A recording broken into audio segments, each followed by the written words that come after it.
क्या हमारे देश का युवा सच में लंगड़ा हो चुका है या फिर हमारी रीढ़ की हड्डी ही गायब हो चुकी है?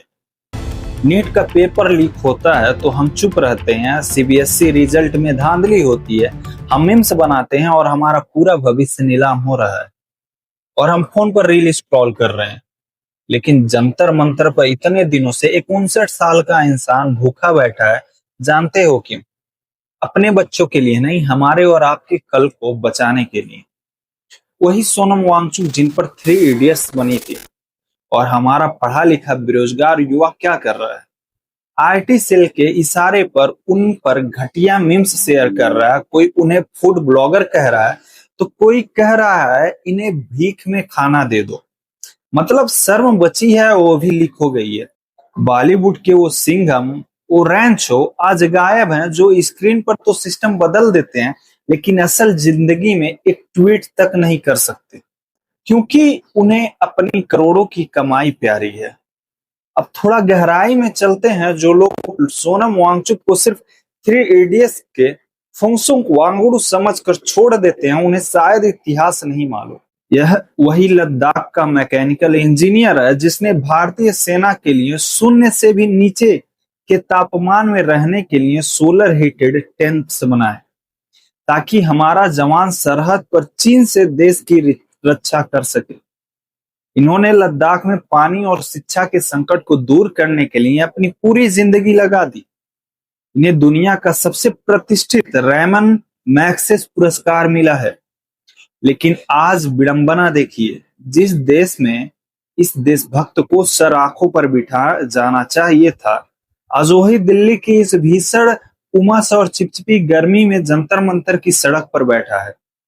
उनकी किडनी, उनका ब्लड प्रेशर, उनका ब्लड शुगर सब डेंजर जोन में जा चुका है।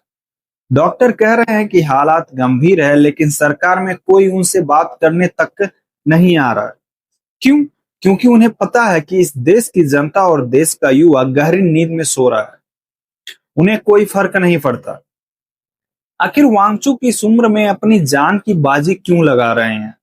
क्योंकि हमारा पूरा एजुकेशन सिस्टम अंदर से सड़ चुका है। हाल ही में क्या हुआ? नीट का पेपर लीक हुआ। 20 लाख से ज्यादा बच्चों के सपने, उनके माँ बाप की खून पसीने की कमाई एक झटके में मिट्टी में मिल गई। सरकार पहले तो मानने को तैयार ही नहीं थी कि लीक हुआ है।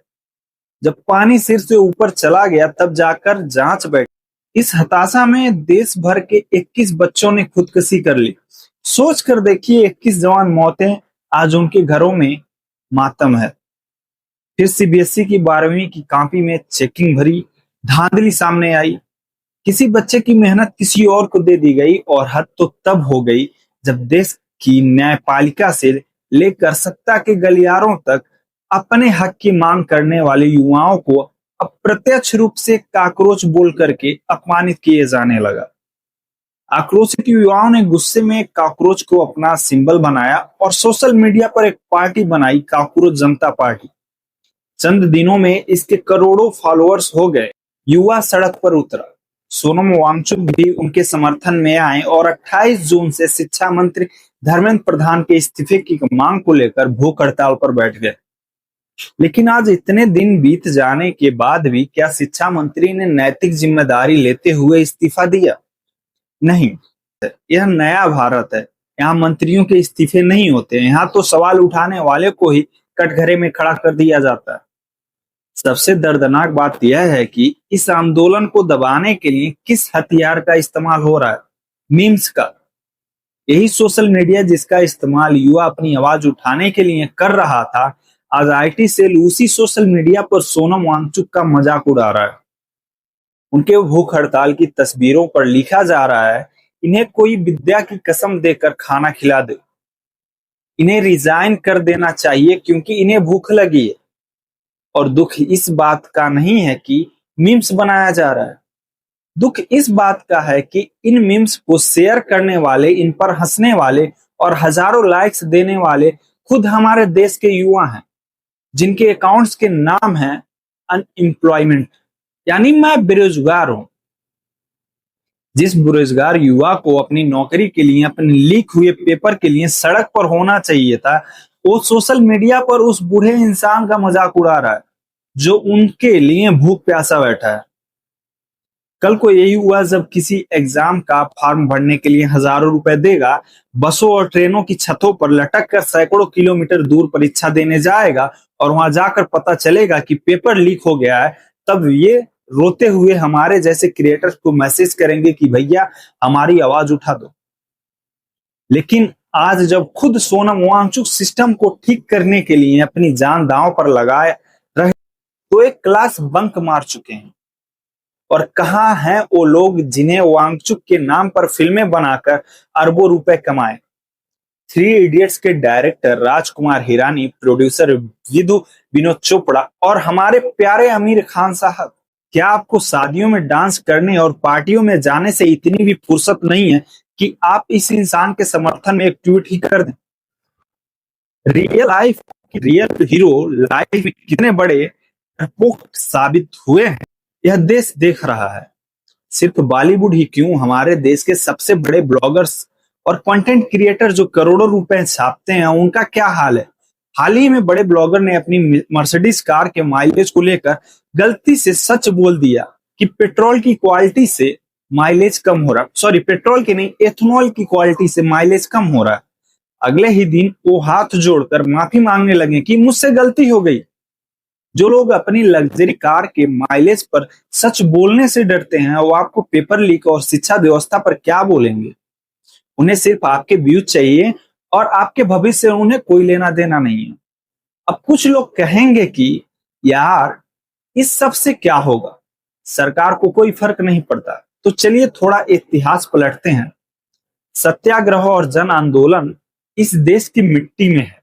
इस देश में 1952 में पोट्टी श्री रामलालू अलग आंध्र प्रदेश राज्य की मांग के लिए अनशन पर बैठे थे।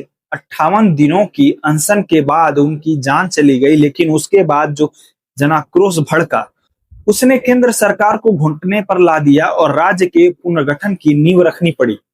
1974 में जयप्रकाश नारायण का संपूर्ण क्रांति आंदोलन शुरू हुआ। भ्रष्टाचार के खिलाफ उठे उस युवाओं के सैलाब ने इंदिरा गांधी जैसी शक्तिशाली प्रधानमंत्री को हिलाकर रख दिया था। भले ही इमरजेंसी लगी, लेकिन अंत में तानाशाह सरकार को जाना पड़ा। अभी हाल ही में 2020 का किसान आंदोलन याद है ना?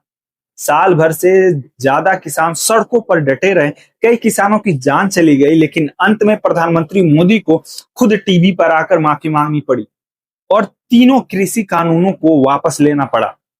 शाहीन बाग का आंदोलन हो या लद्दाख में खुद सोनम वांगचुक का वो पिछला आंदोलन, जिसके बाद सरकार को लद्दाख में ऑटोनॉमस हिल काउंसिल देने की बात माननी पड़ी। सत्याग्रह हमेशा काम करता है, बशर्ते उसके पीछे जनता खड़ी हो। लेकिन सत्याग्रह की एक कड़वी हकीकत और भी है। अगर जनता साथ ना दे तो सरकार इतनी निर्दयी हो सकती है कि वो आपको मरते हुए भी छोड़ सकती है। याद कीजिए 2018 का वो साल, आईआईटी कानपुर के पूर्व प्रोफेसर और पर्यावरणविद जीडी अग्रवाल स्वामी ज्ञान स्वरूप सानंद मां गंगा को बचाने के लिए गंगा प्रोटेक्शन एक्ट की मांग को लेकर अनशन पर बैठे थे। वो 112 दिनों तक भूखे रहे। उन्होंने देश के प्रधानमंत्री को कई चिट्ठियां लिखी, लेकिन एक भी जवाब नहीं आया। आखिरकार पानी त्यागने के बाद उनकी मौत हो गई। मौत के बाद प्रधानमंत्री ने ट्विटर पर दुख तो जताया, लेकिन वो कानून आज तक नहीं बना। आज सोनम वांगचुक भी उसी रास्ते पर हैं। अगर हम और आप मुख दर्शक बने रहें, सोशल मीडिया पर सिर्फ मीम्स बनाकर हंसते रहें, तो वो दिन दूर नहीं जब एक और सच्चा देशभक्त इस सिस्टम की बेरुखी की भेंट चढ़ जाएगा। हमारा काम हर रोज अपनी जान जोखिम में डालकर सच को आप तक पहुंचाना है। हमें क्या चुल मची है कि हम रोज डरे डरे यह वीडियो बनाएं कि पता नहीं कब हमारे चैनल पर स्ट्राइक आ जाए या हमें उठा लिया जाए। हमें यह जोखिम इसलिए उठाते हैं क्योंकि हमें आज भी यकीन है कि सत्यों में जयते सिर्फ किताबों में नहीं, बल्कि इस देश के युवाओं के दिल में जिंदा। सोनम वांगचुक को पुलिस बलपूर्वक जंतर मंतर से उठा सकती है, उनके आंदोलन को दबा सकती है, लेकिन इस देश के युवाओं के भविष्य को बलपूर्वक नहीं सुधारा जा सकता।